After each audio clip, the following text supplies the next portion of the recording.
每个企业都跟我们的生命一样，我们会在生意上感到绝望、迷失，或者是太多选择。当然，我们会走到成功的道路上。每逢星期一到星期五上午10点和下午3点，我们都会邀请 Singapore Excellent Award 的得主上我们的节目，跟我们分享他们的心路历程，还有他们的成功的道路。这个节目是由 Singapore Enrich Group 荣誉呈现。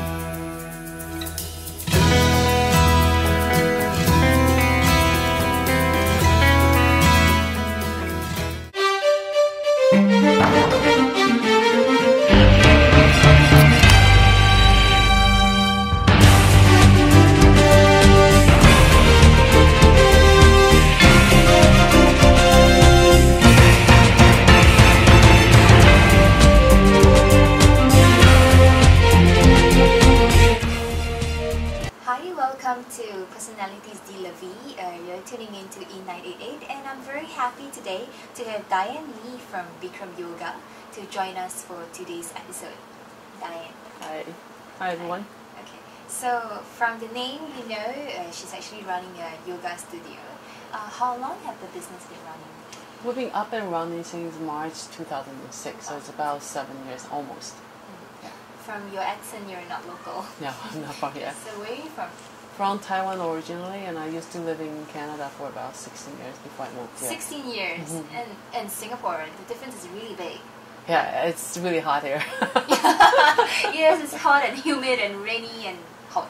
Yeah, but I think after like 8 years, I'm kind of used to the hot weather now. I can't go back to the winter time; it's too cold. Okay. Yeah. Right. So after all, even in Taiwan during the hot days, it's really hot as well. Yeah, I found it's very different though, because in Singapore you still got a lot of breeze going on. Yeah. Because my family's in Taipei, so it's literally like you're going to a hot pot and the air just trapped. It's really humid there. But there's so many good food and That's shopping to do in Taiwan. Okay, let's do this. Right. So you actually came all the way from Taiwan to Canada and to Singapore just to start up this business? Yeah, it is. It's more for the family reason. I used to be a marketing consultant. I was in the marketing and brand management and advertising field. And I started doing the yoga because I had some health issues. And because I was really an independent contractor as a freelancer consultant at the time, so I have about like 2 to 3 months a year. And I just had a training done and then decided to change my career. Yeah. Okay.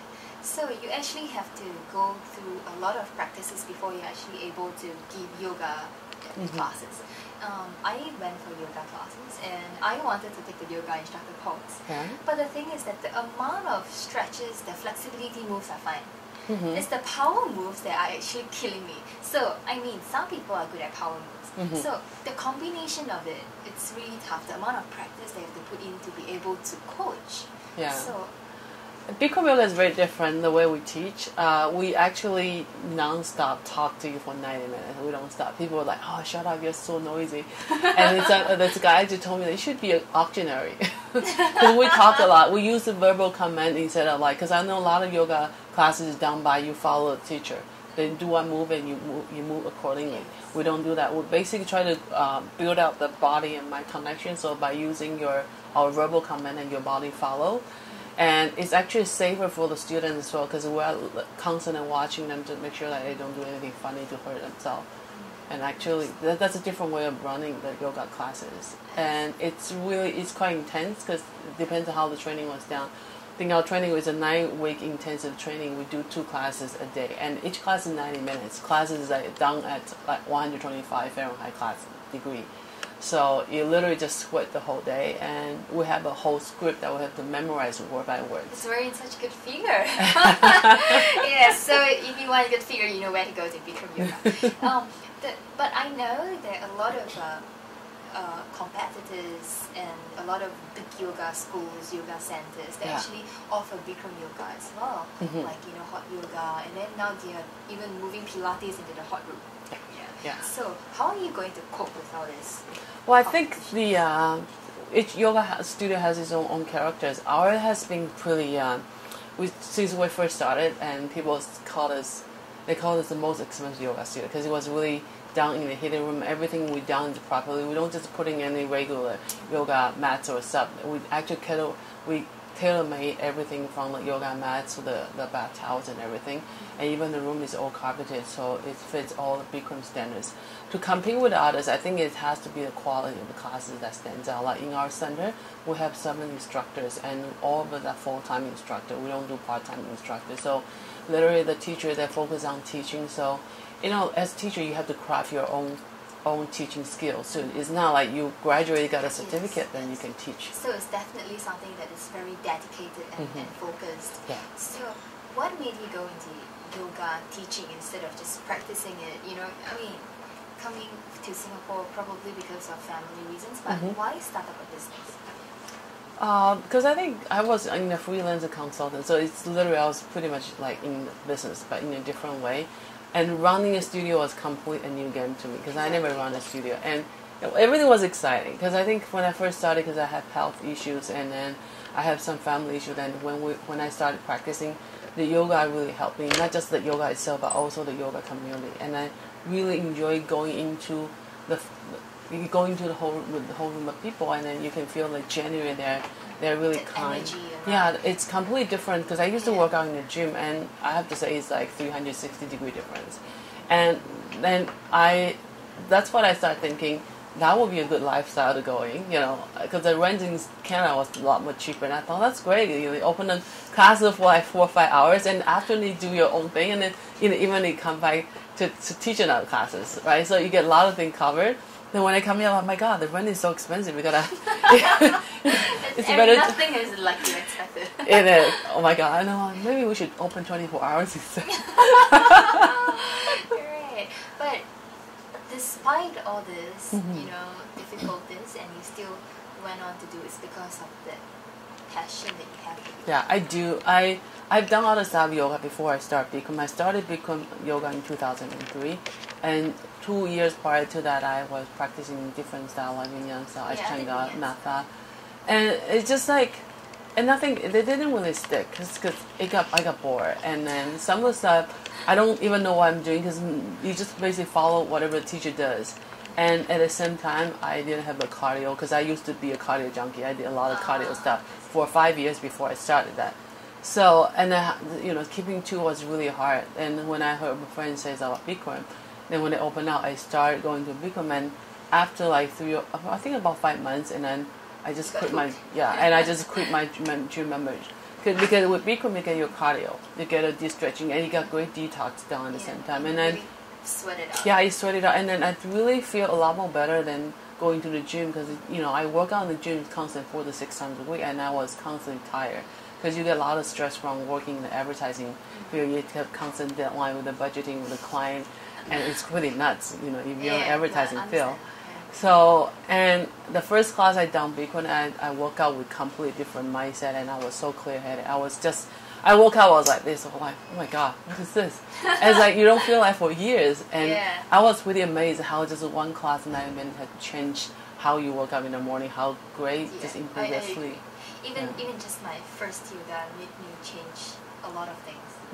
Like that waking up in the morning gives you that extra oomph in your life. Yeah. And you tend to carry yourself better, you have more energy throughout, and you don't get irritated by little small things. Everything is just go like, Okay. Anyway, so after starting out, what are the challenges you have faced, as in the customers have given you? Have you met nasty customers? From time to time, I think I have to say in the past 7 years we're pretty lucky. You have a couple of the difficult customers, but you're in the service industry. That's something you're expecting. Because I know even when I go to the gym, you always meet a lot of very bitchy people who really gives it to the receptionist, and it's the gym. One thing about our studio is, I have to say, I think the culture is really good in our studio. And then people coming, like going to the room, they're new. We do have a lot of travelers or like studio, like so-called yoga hopper. They hop around the studio to check out the place. Sometimes they don't understand the culture, and then. But I think I'll remember once they walk into the room, they feel the tranquility and the quietness, and they kind of hopefully they got it. We do run into a couple of them, but the worst one was actually a visitor, and then it was pretty bad. So I have to write an email. I'm really sorry for the experience, but this is not what we're standing for. And then, we welcome you to the studio if you can behave, respect to any other ones here, including our front desk or cleaners. We don't even treat our cleaner as cleaner. They're just another human being. So say if the situation continues, then we'll have to reject your service. We actually turn down some of the services. Wow. Yeah. That's for the benefit of the bigger the whole group. People. Yeah. I think that's actually something that's very hard to do, but it's a good thing. Yeah, it's a good thing to do, and I think other members, when they look at it, they understand. Because I think it's something. It takes education to let people know. You have to treat. I mean, you come here as a community and not exactly an individual. Yeah. Especially when it comes to new yoga. But how are you supposed to, bring this message forward? It's actually really difficult. So with all these difficulties that you have faced, I'm sure you work late nights and things like that. So are there support given by your family?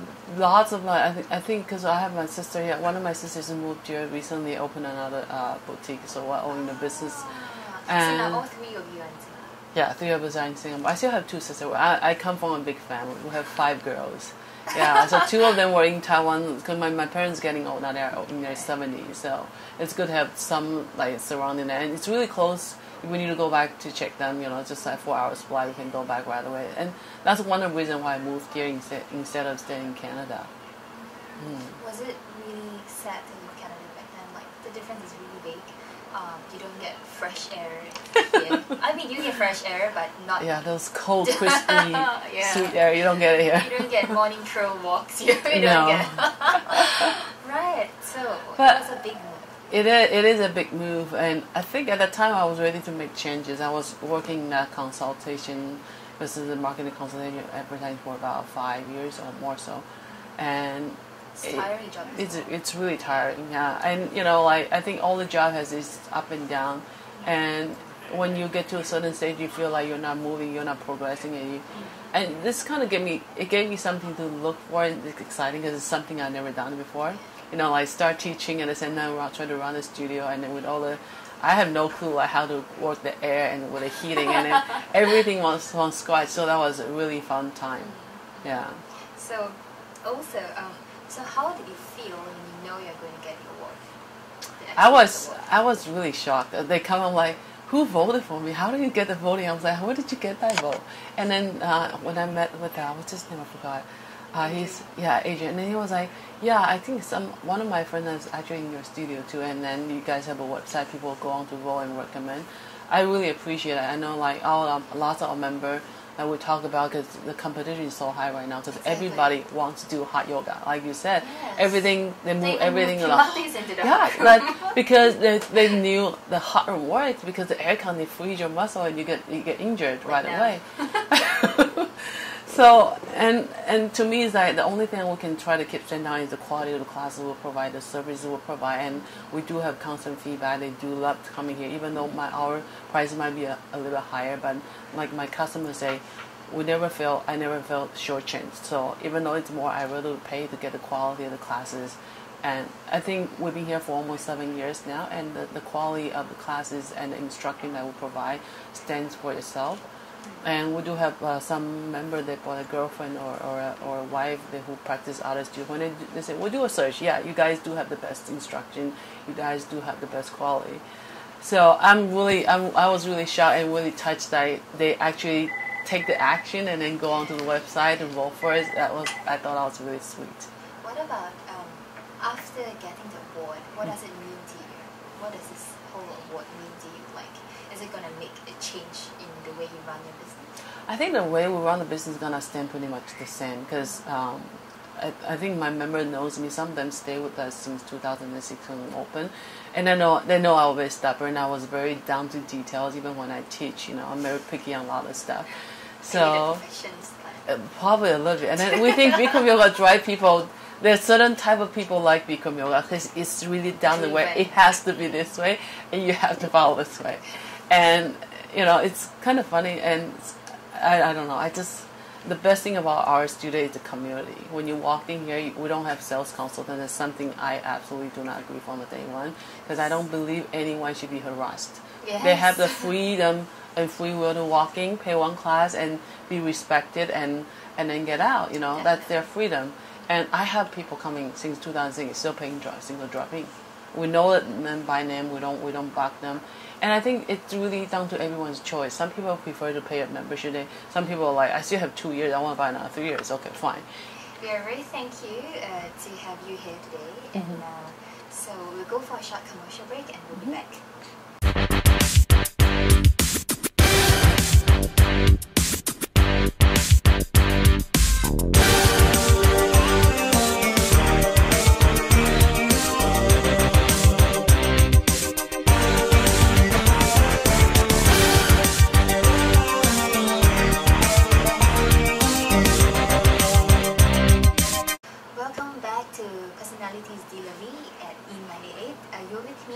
And today we are very happy to have a guest here, Diane Lee from Bikram Yoga City Hall.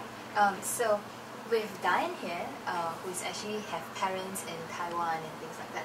So have you ever thought of expanding your business back into Taiwan instead? Well, there's a possibility we have to talk about it because now I have a little more experience on, how the all this like technical backgrounds and how to run the studio from the inside out.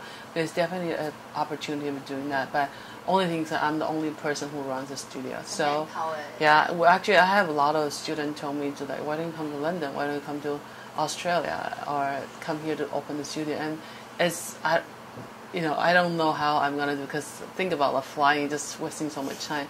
So yeah, long term, definitely that's a goal because my parents are there. I still have my 2 sisters there, and I guess we'll have to kind of hopefully in a few years down the road, maybe. Yeah. Have you thought about expanding it here in Singapore, like probably having 1 or 2 more studios around the area? I thought about it, but then I thought about my location in City Hall. I thought it's probably the best location in whole Singapore because we are right above the MRT and there are 3 lines right now. When I look at other studios, they are really close to MRT line, but you have to get our MRT and go past the traffic light. So to push all the people out because we have no late policy. You're late for 1 minute, you're not allowed to go. We don't even take you coming 1 minute before the class because you're definitely gonna get kicked out. So because it's a whole system in Bikram. Yeah, and then to us, it's really important that people have this cultivate this quietness before you settle before you starting yoga. We really don't want you to rushing with out of breath, and you start doing the breathing, try to bring your heart rate up. Your heart rate is up. I would think all the classes would be like hell. So that's why one thing I think location here is the best. We thought about going other places, but now there's so many studios there. Yeah. And I have 2 yoga rooms there. We actually run about 56 classes a week, and we look at the capacity. We can run even more classes because with the 2 room we can literally run back to back. Because I know in Hong Kong before they run 86 classes a week. Wow, but that's really, really impressive. 56 classes a week and 7 instructors. There's two classes per instructor a day. Yeah, pretty much so. It's really tiring, and with all the effort that you're putting, I think it's really well deserved for you to get the award. Thank you. And, so thank you very much for joining us here. And for more information, you can visit their website, which is... It's www.bikramyoga.com.sg, or the simplified one is bych.sg. BYCH. It's Bikram Yoga City Hall. We got a website called beach.sg. Interesting. Okay, thank you for tuning in to E988 at Personalities D. Levy. See you.